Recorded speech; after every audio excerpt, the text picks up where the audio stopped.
Life cycle is series of stages through which one passes from its beginning to its end.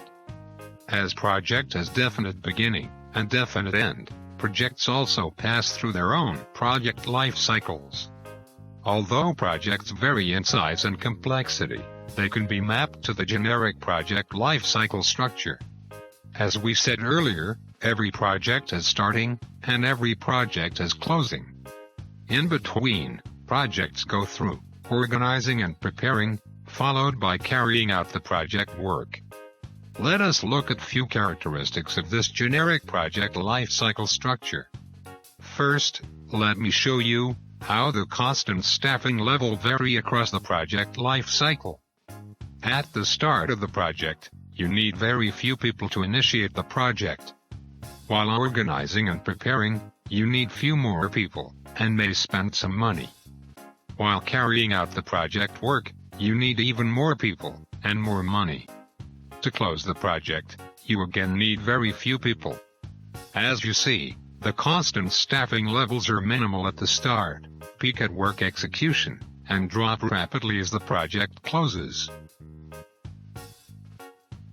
Let us look at another characteristic.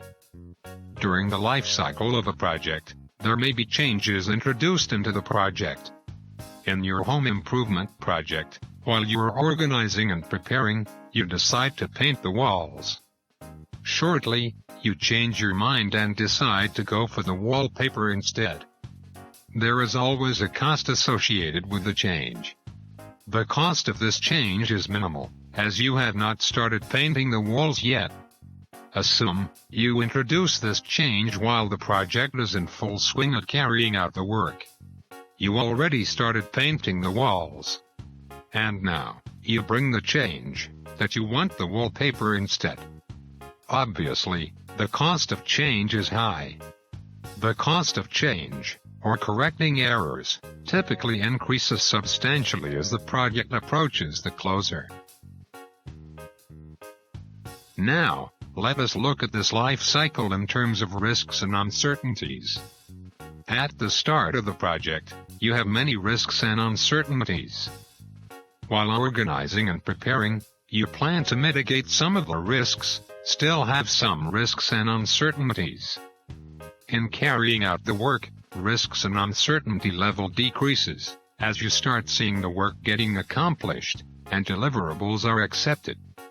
In short, risk and uncertainty level is high at the start, and decreases towards the end of project. Let us summarize.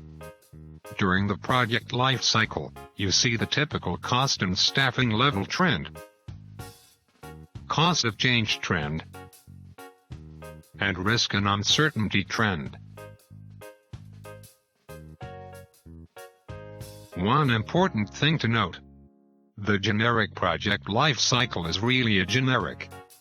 The nomenclature and structure used for the stages in project life cycle is not same, and changes from project to project, organization to organization, and also depends upon the type of outcome. Take an example of website development project.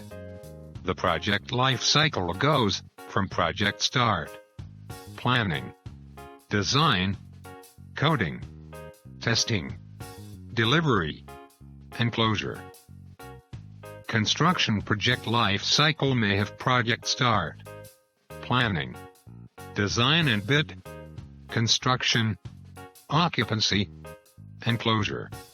In short, there is no standard or rule on how you define the project life cycle. Even though project life cycle varies from project to project, most of the projects can be mapped to the generic project life cycle. Project starting, organizing and preparing, carrying out the project work, and project closing.